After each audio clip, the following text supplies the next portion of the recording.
All right, so we're back for another deep dive, and today we're hitting the hardwood. Sounds good to me. Yeah, we're going to be taking a look at some recent NBA games. You see the scores, you see some highlights maybe, but we're here to go a little bit deeper. Like, what do those scores, what do those results actually tell us about these teams? Yeah, exactly. I mean, we're not just recapping what happened. Yeah. We're looking for those undercurrents, Yeah. you know, strategic shifts, Yeah. individual performance. Like, what really defined these matchups? Absolutely. So let's just jump right in. First up, we've got the Golden State Warriors versus the Sacramento Kings. Warriors took this one pretty handily, 130 to 104. Pretty convincing win at first glance, but there's a huge story within that score. Oh, yeah, definitely. I mean, Steph Curry hitting his 4,000th career three-pointer, like That's insane. historic. Absolutely. And if you look beyond that individual achievement, like what was really interesting was how the Warriors' offense just seemed to flow. Draymond Green putting up 23 points. You don't see that every night. And then Jonathan Kuminga coming back from injury with 18 points, suggests that their offensive depth is really starting to click, like the Kings really struggled to contain those multiple threats.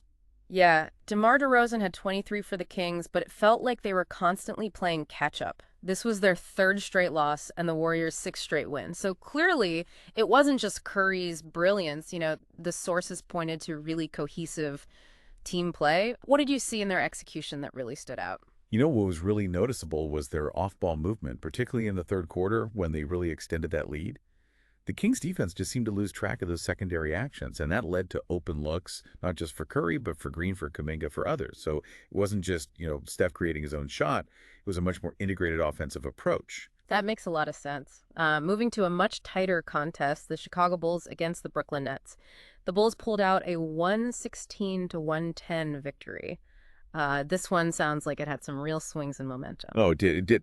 Kobe White continues to just impress for the Bulls, leading them with 31 points. And this is now his seventh straight game with over 20 points. Like a real career high. The kind of consistent scoring is invaluable. But, what really shifted this game was that late third quarter run by the Bulls. The Nets were actually ahead, and the Bulls go in the 17-3 tier.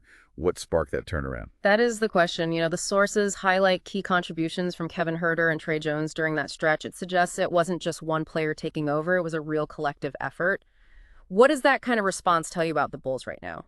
It speaks to a certain resilience. Yeah. To be down late in the game and then unleash that kind of run shows mental toughness and probably some tactical adjustments by the coaching staff. Cam Thomas had a good scoring night for the Nets with 24 points, but their 10th loss in 12 games kind of indicates that they're still searching for that consistent winning formula, especially when they face that kind of pushback. Yeah, absolutely. Let's talk about a game that wasn't so close. The Orlando Magic's decisive 113 to 93 win over the New Orleans Pelicans. One source called it stunning, which makes you wonder what went so right for the Magic. I think the key here really seems to be the Magic's defense. They just stifled the Pelicans' offense. Franz Wagner had a solid game, but Paolo Banchero's continued offensive surge is a major factor, averaging over 28 points in his last 10 games. But beyond the scoring, what specifically made their defense so effective against a team like the Pelicans? The sources really emphasized their ability to just shut down the Pelicans' key players and control the paint, even Trey Murphy III, who can be a real offensive threat. He couldn't seem to find his rhythm. It sounds like a really well-executed defensive game plan. Yeah, exactly. And it wasn't just about individual defenders.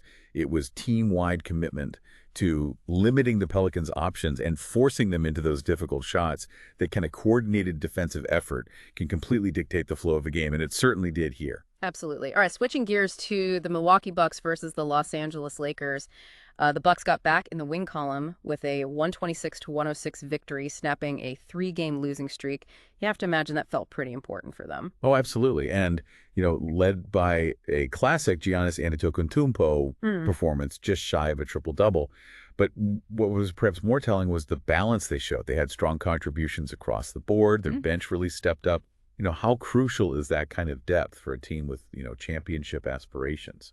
It feels essential. You can't rely on your stars every single night. On the Lakers side, Luka Doncic had an incredible individual effort with 45 points, but it just wasn't enough. The sources really pointed to the Bucks' balanced scoring as a major difference maker, but also the Lakers were dealing with some significant absences, right? Yeah, that's a really critical point. LeBron James and Rui Hachimura were both out with injuries, and the Bucks definitely capitalized on that, really extending their lead in the third quarter.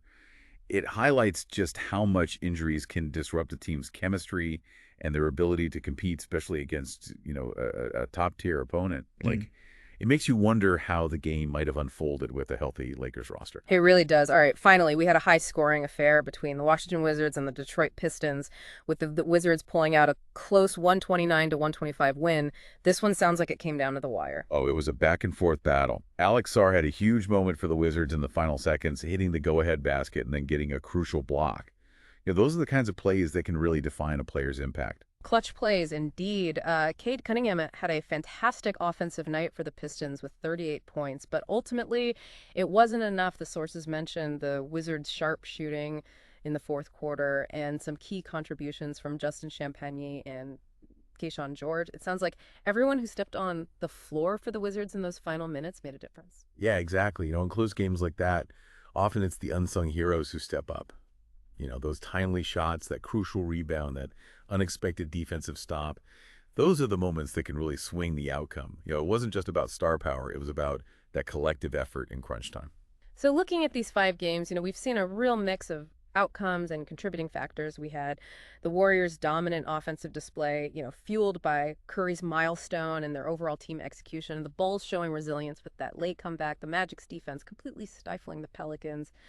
The Bucks capitalizing on the Lakers' injuries with their balance attack, and the Wizards, winning a nail-biter thanks to those clutch plays in the final seconds. Yeah, and across all of that, you see the importance of different elements coming to the forefront. Sometimes it's individual brilliance, other times it's cohesive team play.